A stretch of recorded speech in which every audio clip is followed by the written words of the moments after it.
Good afternoon, everybody. Welcome to another session.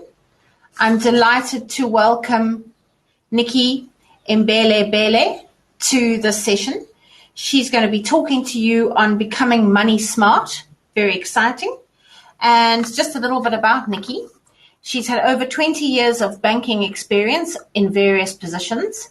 NICKY's current role is Consumer Education Program Lead at Capitec. And she's very passionate about empowering people and young people with knowledge and tools to enable them to make sound financial choices. So we thought this would be an interesting session for young professionals and students to guide them on their money journey. And if you would like to ask questions in the chat or have some discussion points, please do so. But NICKY is very kindly going to spend some time with us after this in the lounge on a table. So if you want to ask her some personal questions as well, you can reach out to her. I'm going to hand over to NICKY now, and I encourage you to ask questions and to rate the polls. Thanks, everybody. Thank you, NICKY. Over. Thank you so much, Claire.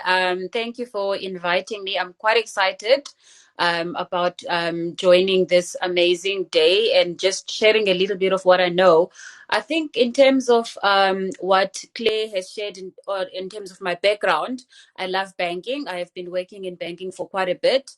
And the information that I'm going to share with you is information that if I had received this when I started my journey and my career, even in banking, I know that this would have been so valuable for me to get me to really work wisely with my money and become money smart. So I'm sharing a little bit of what I wish I would have been shared with me at that time without necessarily revealing my age, but information that really and tips that could have assisted me so well in my journey in terms of managing my money. So without really wasting your time and getting on with it, because I know that it is quite a packed agenda with insightful snippets that you really want to be attentive to. I'd love, let's get started on it. Will you please get me to the second slide? Okay, so why we're doing this, when I was introduced and it was mentioned that I work for Capitec, I'm sure that some wondered why would Capitec really feel strongly about this? Why would Capitec want to share this information with anyone? So why we feel strongly as a brand is that this is in line with our mission, where we've said that we want to improve people's financial health. So we want to share a little bit of what we know as a brand, that we know that if you know this information at the very least, or as a foundation, it sets you on a good course in terms of making better choices with your money. So we really believe that if we give you the information, we empower you with tools and strategies, you can make sound choices that really impact your life in a positive way. So again, back to what I said, as a young student and as a young professional, I would have really welcomed this information and really wanted to know a little bit or get a little bit of insight in terms of how do things money work. So this is why we do what we do. This is not advice. So this is quite important for me to also say upfront. I'm not going to be giving you any advice. We have accredited professionals for that. So this is really sharing education and giving you tips and information that will help you decide on the best course of action for yourself. So this session is definitely not around giving you personal advice, but I'll surely direct in terms of how you can use information and tools to really determine what is best for you. May we please move on to the next slide? So here, I love storytelling because it captures imagination and keeps you following where the story is going to end. So I'll revert to that.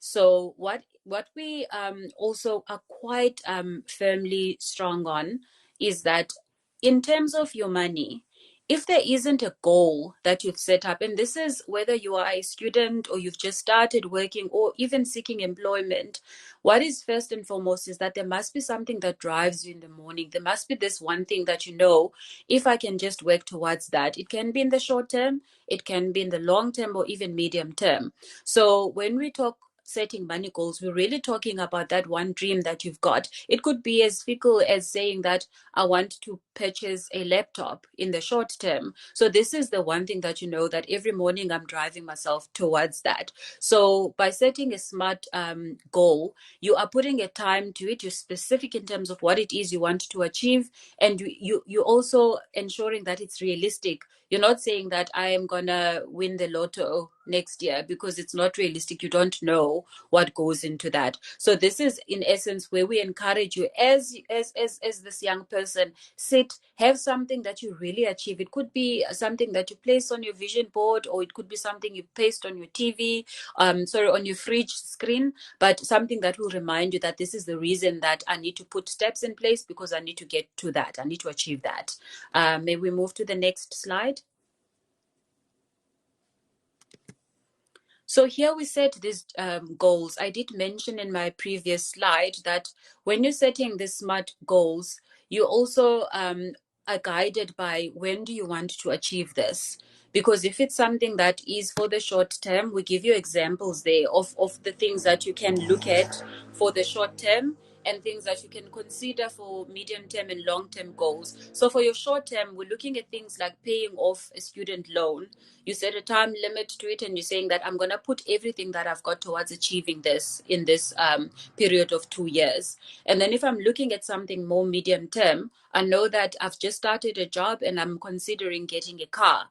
Let me start saving towards that, or registering for another course that's going to ensure that I remain employable and that I just polish up my skills. So that's something that you can look at in the medium term. And then the third one there, that's much more long term. That's when you're looking at things like paying off a home loan. So when you set these goals and you're deciding this is what I'm working towards, have that time frame in mind. Also have that guidance that tells you when is this likely to be achieved. May we move to the next slide, please? So here, again, if I go back to my storytelling, now you've identified this item that you want to work towards. Doesn't matter which term you've selected. It could be short or medium or long. But the reality that you're sitting with is that you now need to put a budget in place. And a budget is really, the money plan is what we are calling a budget in terms of day-to-day use. And this is really a plan, because if you now have identified this is what I want to work towards, but I haven't sat down and looked at what do I have. So if you're a student, and you're doing part-time jobs, there's an income that you have. If you are a young professional who's just started, you have a salary that you're working with. So list that income, put it down, because a money plan is really simply saying that I have a plan, I've got money coming in, and I have a plan in terms of how I'm spending it. Because in the absence of a plan, it's going to be difficult for you to reach that goal that you identified before, because you're now navigating through your finances without really having a plan, which means that Nikki can come in at any point and say to you that I'm short here, can you lend me some money? Because there wasn't a plan in place, it's easy for you to just give that money away, because you have no accountability in terms of this is how much I'm getting in, this is the reality of what I need to pay. I love the second one, because we always say there, write down everything. As humans, it's so easy for us sometimes to be very, I'm not sure if we don't want to grasp the reality of everything that's going on with our money, but we tend to skimp when we're writing, if skimp is even a word. So we won't write down everything, because we shy to put really down all of the expenses. So there we're saying every little item, even if it's an item that you know that it comes just once a month, it's not something that I want to think about. Jot it down, because this is you being true to yourself. This is you being honest about your finances and saying that I've got this 2-year plan that I'm working towards. Now I need to be accountable. Where is that money going? And where are the things that I'm using this money towards? Where are the expenses going? So may we please move to the next slide? again here, this is really still sitting, we've got a little calculator there. So this is again really you sitting down and jotting down every single thing that's happening with that money. So you're telling your own story to yourself. So it could be a story that you're telling when you're writing it down, or if you're an Excel fundi, you're doing it on Excel, or if you've got these multiple apps available to you, you're using whatever device or form, but you are just jotting down everything that you are doing. Okay, moving on to the next slide. I've got an example there of a money plan, a budget.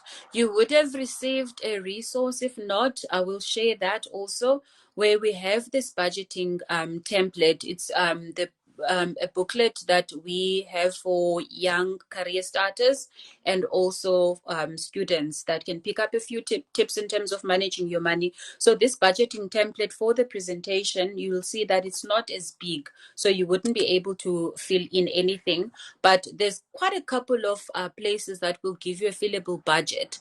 But the idea behind it is that if you're someone that prefers to have a little bookie where you're keeping everything, a tally of everything that's going on with your money, and really being realistic about my basic needs and the nice to haves and the must haves, these are multiple ways that we can use to capture that. So in this example, we're giving you a money plan example, which you will be able to find in the resource. I'm not sure if it was sent through, but it is found on page,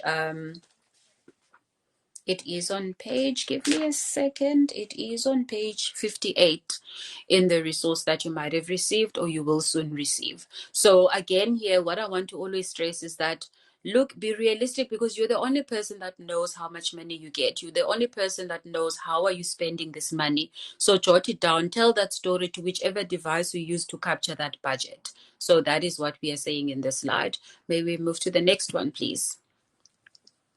So now, the first thing we did was we identified that we're working towards this amazing dream. This is what we want to achieve. Now we need to be realistic in terms of what do the finances say, and we captured this down. So now, what we're encouraging in this slide is that once you start jotting down, this is money X. I'm getting 1,000 rands every month. And then I've now listed all of the expenses, all of the things that I'm doing with my money. And then while I'm listing it and I've written down every single item, I realize that every weekend I always have a budget to entertain myself, go out with friends, because it's been locked down for too long and now I just need a little bit of a breather. So even that, write it down. Don't just say, okay, this is just a little item, I'm just going to go out for drinks with friends. Jot it down. How much money are you willing to spend there? So the cutting back expenses is where you listed now everything, and then you realize that, oh, a lot of my money is going towards food, because if I'm feeling a little bit sad, I go shop a little bit more. So cutting back expenses is when you assess what you've written down in terms of your budget, and you come back and you say, I see that a lot of my money is going there.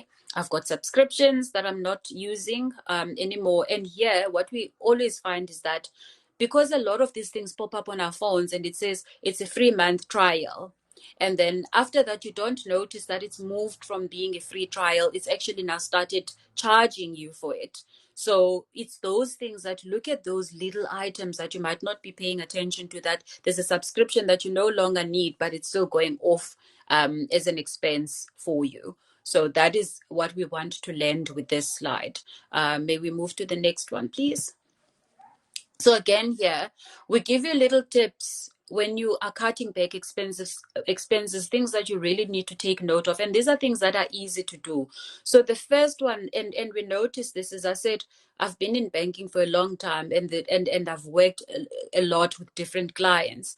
What you always pick up is the fact that a lot of banking institutions, they really don't charge you when you're swiping or you draw cash at a supermarket. But because we've been so used to going to a bank ATM, we don't realize that it's costing us more money when we actually go to that bank's ATM instead of going to a supermarket. So while you're going and doing your groceries, where you know that your bank allows you to withdraw, It's cheaper for you, much more convenient. So do that. Get into that habit. So don't see a bank's particular ATM and rush to that, because you're saving money when you are at the supermarket.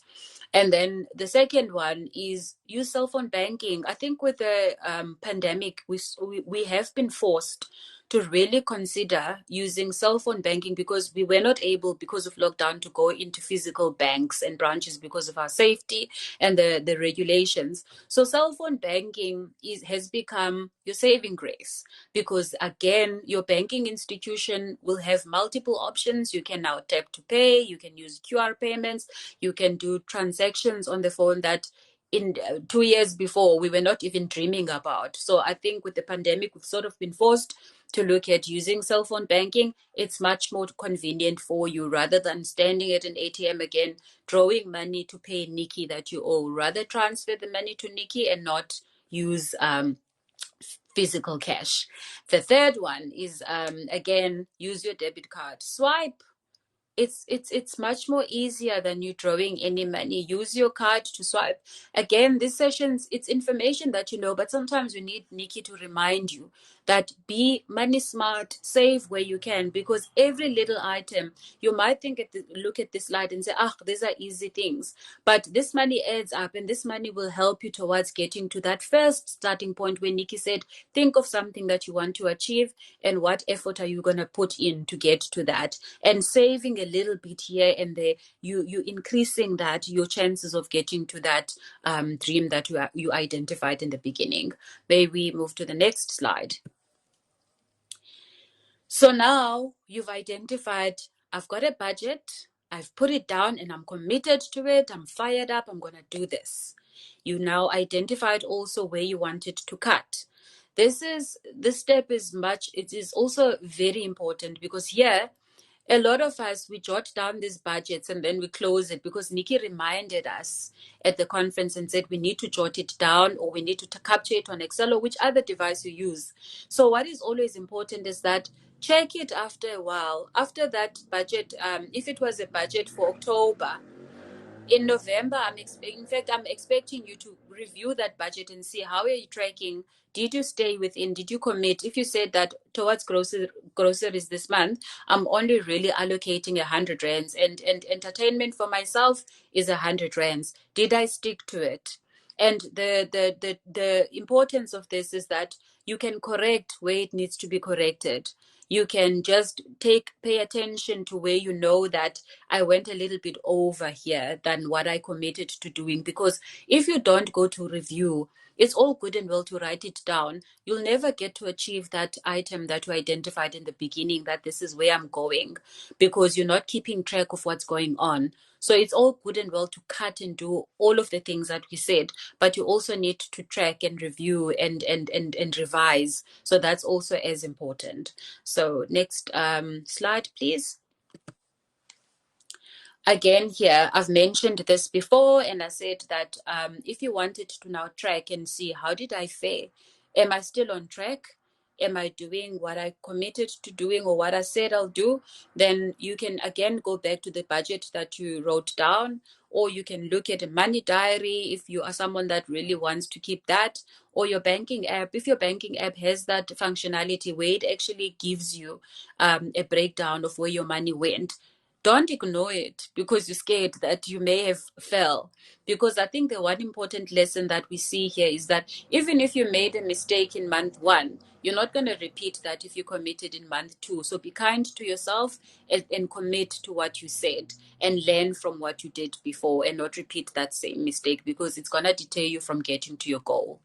And then may we move to the next slide. This particular one is a favorite of mine, because again, we need a reminder. We're heading into what we call in banking silly season. This is the time we're happy and we happen to be in level 1 and we're seeing people that we've never seen before. So being safe in terms of keeping my money safe is not sometimes first and at the forefront of what your priorities are. So again here, what is key is that we want you to remember that you need to still keep your money safe. This is money that you worked hard for.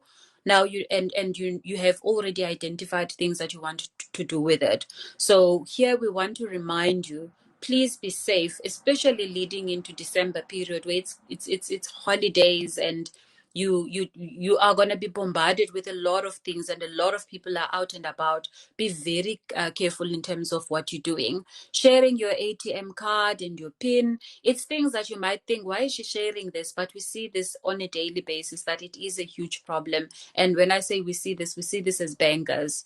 We see that people sometimes forget these little fundamentals, and then it might steal some valuable money from you. So ATMs, again, ATM safety, I cannot emphasize more.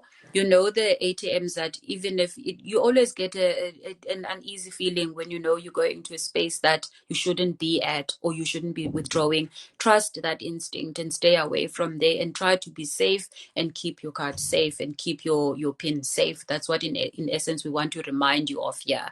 Maybe we move to the next one. And then your cell phones also, another thing, when you're going out and having fun, or wherever you are, just remember that don't leave your cell phone unlocked, because of the fact that I said a lot of people went to bank on their phones now, especially with lockdowns and not being able to go to a bank. So keep that device locked all the time, because it contains your banking app, which means someone might try to access your things, or your remote banking, whichever form of banking you're using on your phone. Make sure that your phone is not unlocked at any point. And then again, please don't share your PIN with anyone, and keep that PIN safe. And we always say, just make sure that it's not a PIN that anyone can easily guess, like your home address, because the person that's walking past your home knows what number that house is. So just those things, be very careful, and don't take it for granted that she's repeating this, she could have shared that, because it's things that we see that people sometimes forget, because it's so simple. Next slide, please. And then the other one, and this is again an industry one that we felt that if we have an opportunity like this, we cannot miss talking to you about this. So we see a lot of ways that fraud is becoming an issue, and multiple ways that this is changing comes up a lot of times. So the other one that we see, that we always want to educate young people also, is that this does also not have an age. So don't think that they probably hit grown, more older people, and I'm young, they're not gonna get me with this. They're very sophisticated in terms of what they can say to you, and you fall for it. So again, here the lesson, when we talk vishing, this is when someone phones you. And before, we used to say things like, you will easily tell this. The people that commit fraud, they speak very well, they speak like bankers. They might fool you if you're not careful, because if you again go back to fundamentals, your bank will never phone you and say and ask for information from you over the phone. It's something that never happens. So I won't even say very unlikely. So a lot of these calls that we see, and this Sabrik also, if you go to their website to see safety tips, they also emphasize these things, that no banking banking official or service provider will call you and demand that you take actions, because a lot of these have an agency to it. Someone will phone you and say, someone is cleaning money out of your account, and they work on the fact that you'll panic first and foremost, and then you act on it without remembering that, oh, but my bank will never do this. And then you find after the fact that you've just been a victim of fraud. So be very vigilant, be very awake, or very woke, as young people speak. Next slide, please. I'm just mindful of the time also. This is another one, smishing, because our phones carry our lives, if I can put it like that. Again, you receive an SMS, it has a weird link on it that says click on here. A lot of things of this, again, scams, have an agency to them. Be very careful. Think before you click on things. If I can tell you that, you can just remember that before you click on anything, just think that you're putting yourself at risk, because you might be redirected. They call it spoof website, but it's a website that looks as if it's legit, but it's not a legitimate one. And you might just be parting with personal information that they can use to access your account, and they being fraudsters. Next slide, please. Phishing, again, another form of scam where you will get an email. Again, rule: read everything. Where we used to again say in the past, there might be spelling errors, something pops up on your mailbox and you want to take action. Read, be careful, understand what it is you are doing. If that's one lesson that lands with this slide, I will have done my job and I will sleep better at night. Next slide, please. Social media scam. This is the puppies that you see online. And again, here we're inundated with young people that also fall for this. You see a lovely car that you knew that this is what I wanted to buy. Someone sells it on social media because they're likely finding a lot of young people there on your Instagrams, on your Twitters, and then they sell you these things and you deposit money without verifying that this is really authentic. So again, social media scams on the buzz because again of the fact that it's easy for people just to be in the lull of I'm on social media, this person looks authentic, they sell it to you. Even puppies that don't exist, you pay money and then there isn't anything like that. So be very careful when you are on these platforms. And the last bit of information I just want to share, and I'll go quickly here to summarize it, is that we also encourage you, you're still young, save, start putting, when you put that budget down, please allocate also money towards saving because it's really helping you. So explore, read, you're young, explore and read and find out what are these institutions offering and make a choice that you know is going to work for you and it's taking you to what your dream is. So we cannot emphasize this enough. There is no age that you can say, I'm too young, I'm not going to worry about it now. Please do worry about it. If there's one thing that COVID taught a lot of people is that your savings became your saving grace. Because in the absence of income for some people, they were saved by the money that they were putting away every month. So start thinking about now. And the students that haven't yet started, it's always good to keep that. When you draw up your budget, also allocate money towards money that you save. Allocate that and save that money. Next slide, please. And then here, I'll go very quick again. We just shared information here on things that we see, again, that you should think about. Saving for emergencies. I've mentioned the pandemic before, how a lot of people were rescued by just the money that they were saving. So we, again, identified that and said, please save for emergencies, just in case that your bank, explore what they offer you and just put money away into any other separate account that you know this is just for my emergencies. This is not for when Nikki bugs me and says, please lend me money. This is money that I'm going to forget about. I'm going to use when I really, really need to be rescued. Next one, please. Retirement, always a favor, right, to share with young people also, because we all always have this thing that retirement later. That's why we use that image of the Opa, because we want you to know that all of us are going to be older at some point in our lives. So start saving. If you are employed, check with your employer, find out what options they do have for you and use that. And then if you also chat to your employer, don't choose the least amount that you save. Think of your circumstances and have meaningful conversations with those people. And then again, one that we didn't include here, if you're switching jobs, and you started to save towards retirement, don't cash that and use it and utilize it for whatever. Transfer that money. So chat with people that know and try to really, really think hard about your retirement.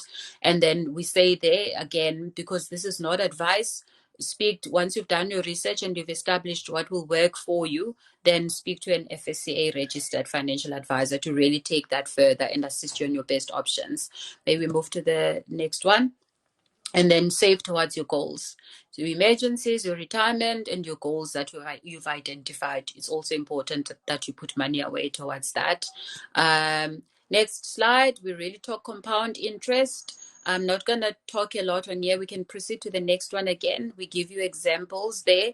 What I can just say about compound interest again, check with your financial institution that you're with. You may notice as I speak, I'm not talking about the bank that I'm employed by, because this again is information that you go to any institution you bank with, find out what options are available to you, chat with them in terms of how that money that you're saving is growing, and they will tell you the options and explain to you the concept of compound interest, because that's where your money is really working for you and growing if you're not touching your interest. And then the last bit that I just want to share, because I just have a second, I think, is just other resources that we have as a bank. Again, it's resources that are not punting the bank. It's freely available to our clients. It's also available to the public. You can do yourself a favor and go to our website and the Live Better Academy. It's courses that are designed with very short, insightful information that will also set you on this lovely course. If I can just part with anything, research, read, dig deep and find out more, but try to find ways that you work better with your money, that you become money smart, and you make better choices than we ever did, that we're not afforded an opportunity like this. I thank you.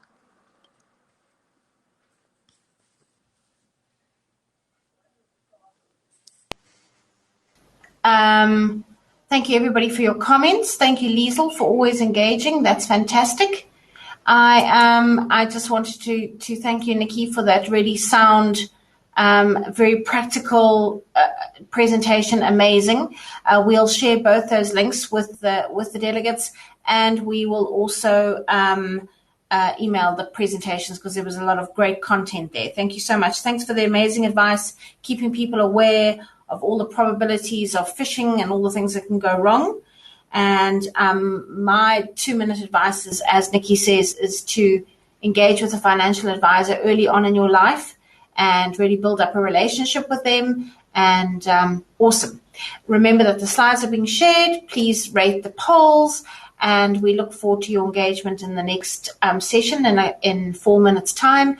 And please, everybody, stay on for the comedian at the end of the afternoon. I think you'll really love her, and a good way to end off the conference this Friday afternoon. Thank you, Nikki. Be well.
SAPEX is the body professionalizing supply chain management in Africa since 1966.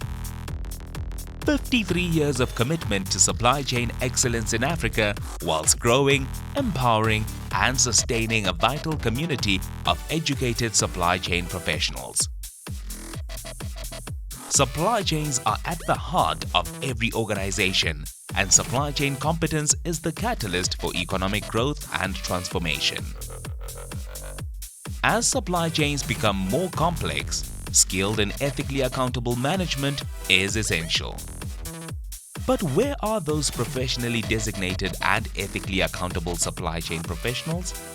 You are these supply chain professionals. These are our supply chain focused organizations, and SAPEX aims to elevate your role as a supply chain professional within them. Join us on our journey to elevate supply chain management as a profession in Africa. Think supply chain. Think SAPEX.